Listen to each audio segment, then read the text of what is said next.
আসসালামু আলাইকুম, আমিনাস মিনি কিচেনে আপনাদের স্বাগতম। আমি আজকে আপনাদের করে দেখাবো যেমনি দেখতে ঠিক তেমনি খেতে পুষ্টিগুণে ভরপুর দারুণ মজার সজনে পাতার ভর্তা।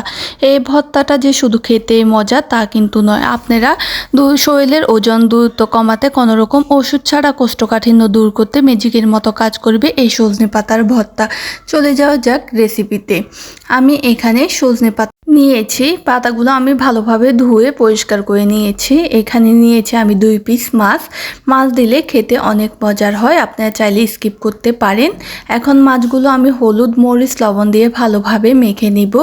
মেখে একটা প্যান বসিয়ে দিয়ে দিচ্ছি তেল দিয়ে আমি মাছগুলো ভালোভাবে ভেজে নিব। তেল গরম হয়ে গেলে আমি মাছগুলো দিয়ে ভালোভাবে উল্টে পাল্টে ভেজে নিব। ভালোভাবে ভাজি করা হয়ে গেলে আমি মাছগুলো উঠিয়ে নিব। এখন প্যানের মধ্যে আমি দিয়ে দিচ্ছি রসুনগুলো চুলার অল্প আঁচ দিয়ে ভালোভাবে ভেজে নিব। আমি জানি রসুনগুলো সিদ্ধ হয়, রসুনগুলো ভেজে আমি উঠিয়ে নিব। এখন দিয়ে দিব পেঁয়াজ কুচি দিয়ে আমি তেলের মধ্যে ভালোভাবে নরম করে ভেজে নিব। পেঁয়াজগুলো ভালোভাবে নরম করে ভেজে নেওয়া হয়ে গেলে আমি উঠিয়ে নিব। এখন প্যানের মধ্যে দিয়ে দিব অল্প একটু সরষের তেল দিয়ে আমি আগে থেকে যে সজনে পাতা ধুয়ে রেখেছি ওই সজনে পাতাগুলো দিয়ে ভালোভাবে নেড়ে ছেড়ে তেলের মধ্যে ভেজে নিব। আপনারা দেখলে বুঝবেন এটার কালারটা চেঞ্জ হয়ে এসেছে। এটা ভাজি হয়ে গেলে আমি নামিয়ে নিব। এখন একটা বাটিতে আমি সজনে পাতাগুলো নিয়ে নিয়েছি। এখন এখানে আমি 3টা আলু সিদ্ধ করে নিয়েছি আগে থেকেই। আলু দিলে খেতে মজা হয়। আমি এখানে একটা বাটি নিয়েছি, দিয়ে দিচ্ছি মাছগুলো। আমি মাছগুলো বেছে নিয়ে নিচ্ছি।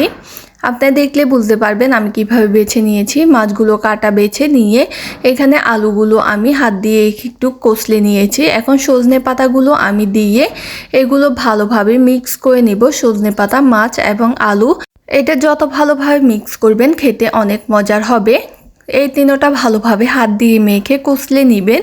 এখন আমি দিয়ে দিব আগে থেকে যে পেঁয়াজটা ভেজে রেখেছি ওই পেঁয়াজটা দিয়ে দিব রসুনগুলো। আমি রসুনগুলো হাত দিয়ে একটু ভেঙে দিয়ে দিচ্ছি। এখন আমি এগুলোকে ভালোভাবে মিক্স করে নেব। দিয়ে দেব শুকনো মরিচের গুঁড়ো বা চিলি ফ্লেক্স। আমি দিয়ে ভালোভাবে আপনার ঝাল যতটুকু খান দিয়ে দিবেন। এটা দিয়ে আমি ভালোভাবে লবণ দিয়ে এটাকে মেখে নিব। পর্যায়ে আপনি যত ভালোভাবে মিক্স করবেন ততই খেতে মজার হবে, তাই এটাকে ভালোভাবে মিক্স করে নেবেন।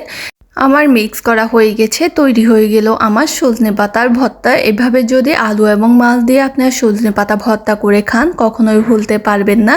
এটা গরম ভাতের সাথে খেতে তো অসম্ভব মজার। সজনে পাতায় রয়েছে পুষ্টি গুণে ভরপুর, এটি অনেক ওষুধি গুণও রয়েছে। এভাবে যদি আপনারা ভর্তা করে খান শরীরের জন্য অনেক ভালো হবে এবং উপকারও পাবেন।